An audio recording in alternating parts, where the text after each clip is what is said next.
Hi అండి, అందరికీ నమస్కారం. Welcome to my YouTube channel. ఇప్పుడేందిన వార్త అండి. మే నెల పెన్షన్ పంపిణీపై ముఖ్య ప్రకటన అయితే ఈ వీడియోలో ఉంది. వీడియోని అయితే ఎక్కడిగా స్కిప్ చేయకుండా ఎండ్ వరకు చూడడం ద్వారా ఇన్ఫర్మేషన్ అనేది పూర్తిగా అర్థమవుతుంది. అలాగే వీడియో నచ్చినట్లయితే ఒక లైక్ చేయండి. ఇంకా సబ్స్క్రైబ్ చేసుకున్నట్లయితే మన ఛానల్ సబ్స్క్రైబ్ చేసుకోవడం ద్వారా నేను చేసే ప్రతి ఒక్క వీడియో మీ వరకు రీచ్ అవుతుంది. ఇక వివరాలకైతే వెళ్ళిపోదాం.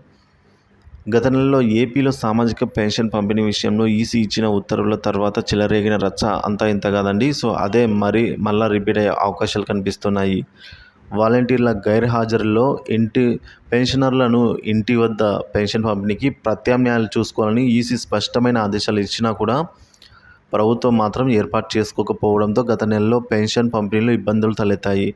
ఎన్నికల వేళ పెన్షన్ల పంపిణీ విపక్షాలు అడ్డుకుంటున్నాయనే మెసేజ్ను జనాల్లోకి పంపాలన్న వైసీపీ ఆలోచనలకు అధికారులు కూడా తోడవడంతో పెన్షన్దారులు తీవ్ర ఇబ్బంది పడ్డారు. అయితే గతంలో జరిగింది ఏదో జరిగింది. ఈసారైనా మే 1న టాంచనుగా ఇంటి వద్దకే పెన్షన్లు పంపిణీ చేసేలా అధికారులు ఇప్పటికే ఆదేశాలు ఇవ్వాల్సి ఉంది. అయితే ఇవాళ 26వ తేదీ వచ్చినా కూడా ఇంకా అధికారులు మౌనం వీడటం లేదు. దీంతో పెన్షన్ల పంపిణీ మే 1న జరుగుతుందా లేదా అన్న టెన్షన్ నెలకొంటోంది. ఈ నేపథ్యంలో రాజకీయ పార్టీలు సైతం ఈసీ జోక్యం చేసుకుని ఈసారి సకాలంలో ఇంటి వద్దే పెన్షన్లు పంపిణీ చేసేలా మరోసారి ఉత్తర్వులు ఇవ్వాలని అయితే కోరుతున్నాయి. గత నెలలో పెన్షన్లు సచివాలయానికి వచ్చి తీసుకోవాలని అధికారులు చెప్పేయడంతో వృద్ధులు చాలా ఇబ్బంది పడ్డారు. మండు వేసవిలో సచివాలయంకు రాలేక వచ్చినా అక్కడ వేచి చూడలేని పరిస్థితిలో ఇబ్బంది పడ్డారు. ఇదే అదనుగా వైసీపీ శ్రేణులు వారిని మంచాలపైన సచివాలయాలకు మోసుకొచ్చి ప్రచారం కోసం ప్రయత్నించారు. కానీ ఈసారైనా ముందే ఉత్తర్వులు వస్తాయని భావించినా అలా జరగటం లేదు.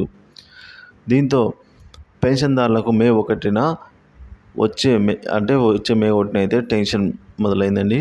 సో ఇది ఇలా ఉండగా 1వ తేదీన ఇంటి వద్దకే పెన్షను అని అయితే అంటున్నారు. సిపిఎం రాష్ట్ర కమిటీ అయితే ఈ విధంగా డిమాండ్ చేయడం జరిగింది. వృద్ధులు, వికలాంగులు, వితంతు, ఒంటరి మహిళలు, చేనేత కార్మిక, మత్స్యకార, డప్పు కళాకారుల పెన్షన్ సచివాలయం వద్ద కాకుండా మే 1వ తేదీ నుంచి ఇంటి వద్దనే పంపిణీ చేసేందుకు చర్యలు తీసుకోవాలని సిపిఎం రాష్ట్ర కమిటీ డిమాండ్ చేసింది. ఈ మేరకు ఆ పార్టీ రాష్ట్ర ప్రధాన కార్యదర్శి వి శ్రీనివాసరావు ఒక ప్రకటన అయితే విడుదల చేశారండి. రోజుకు అధిక ఉష్ణోగ్రతలు నమోదవుతున్న తరుణంలో వికలాంగులకు, వృద్ధులకు బయటకు రాలేని పరిస్థితి నెలకొందని అయితే తెలిపారు. గత నెలలో రాష్ట్ర ప్రభుత్వం అనాలోచిత నిర్ణయంతో పెన్షన్ పంపిణీ సచివాలయం వద్ద ఇవ్వడం వల్ల వృద్ధులు అనేక సమస్యలు ఎదుర్కొన్నారని అయితే అన్నారు. ఇంకా మరికొన్ని చోట్ల దారుణంగా మరణాలు కూడా సంభవించాయని అయితే, అలాగే గంటల తరబడి సచివాలయం వద్ద పడిగాపులు కాసినా నగదు లేదని సిబ్బంది సమాధానం చెప్పడంతో 1వ తేదీన ఇవ్వాల్సిన పెన్షన్ సకాలంలో ఇవ్వకపోవడంతో పెన్షన్దారులు నానా అవస్థలు పడ్డారని అయితే తెలిపారు. ఇక ఏజెన్సీ ప్రాంతాల్లో నివాసాలకు ఉంటున్న వారికి సచివాలయం దూరంగా ఉండడంతో రవాణా సదుపాయం లేక కొండలు దిగి రాలేక మరిన్ని ఇబ్బందులు పడ్డారని అయితే వివరించారు.